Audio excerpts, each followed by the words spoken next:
อย่างที่เราบอกไปว่าการฝึกในคอร์สนี้จะขึ้นอยู่กับการลอก การซ้ำ การทำให้ง่าย และการจำนะคะ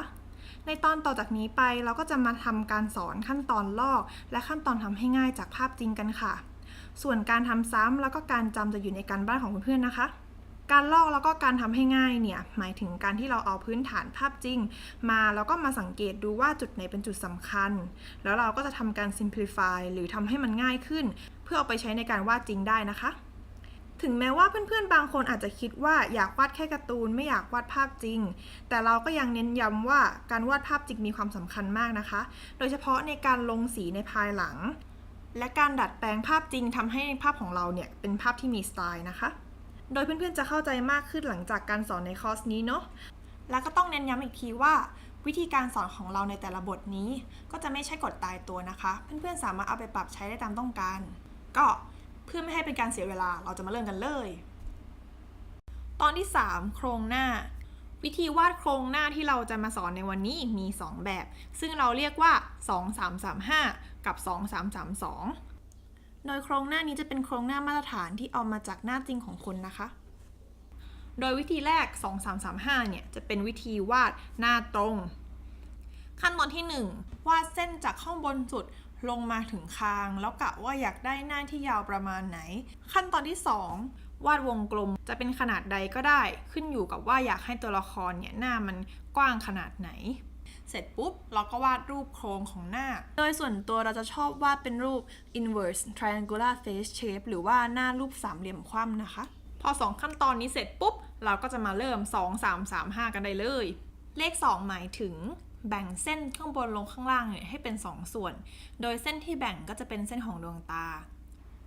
เลข3ตัวแรกหมายถึงเมื่อเราแบ่งเส้นจากไรผมลงไปถึงข้างล่างสุดของคางแบ่งออกมาเป็น3ส่วนส่วนแรกจะเป็นตำแหน่งของคิ้วและส่วนที่2จะเป็นตำแหน่งของใต้จมูก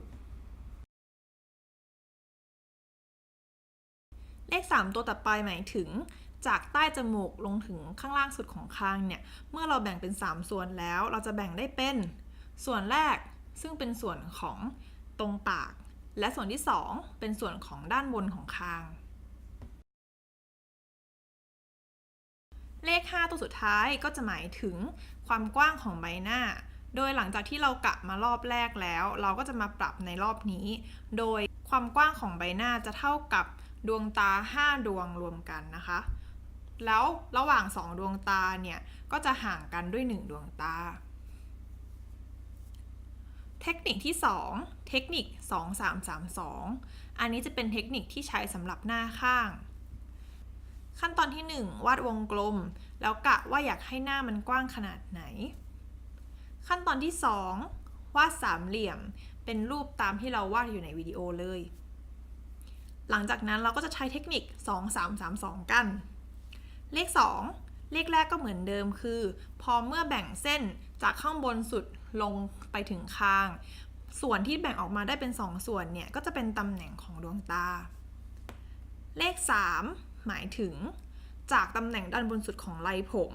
ลงไปจนถึงคางเมื่อแบ่งออกมาเป็น3ส่วนแล้วเราก็จะได้เป็นส่วนของคิ้วแล้วก็ส่วนของใต้จมูก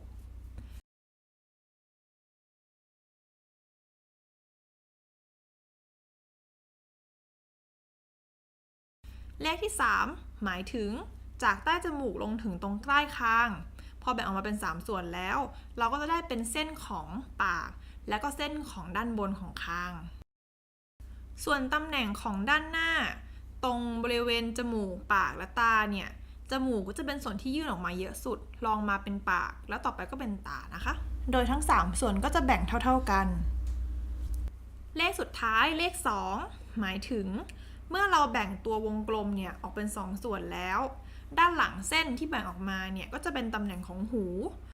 โดยหูเนี่ยนอกจากจะอยู่หลังเส้นแล้วก็จะอยู่ตำแหน่งระหว่างดวงตากับจมูกนะคะ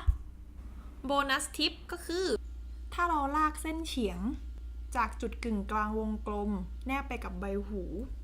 มันก็จะเป็นตำแหน่งของด้านหลังของคอนั่นเองเมื่อเพื่อนๆรู้พื้นฐานโครงหน้าจริงตามที่เราสอนนี้แล้วก็จะสามารถเอาไปปรับเปลี่ยนให้เป็นสไตล์ของตัวเองได้ค่ะ ตอนนี้เราก็จะมาสอนแค่มุมมองข้างหน้าแล้วก็มุมมองด้านข้างนะคะ ไว้ตอนที่ 6 เราจะมาสอนมุมมองอื่นๆกันค่ะ ก็รอดูไว้ได้เลย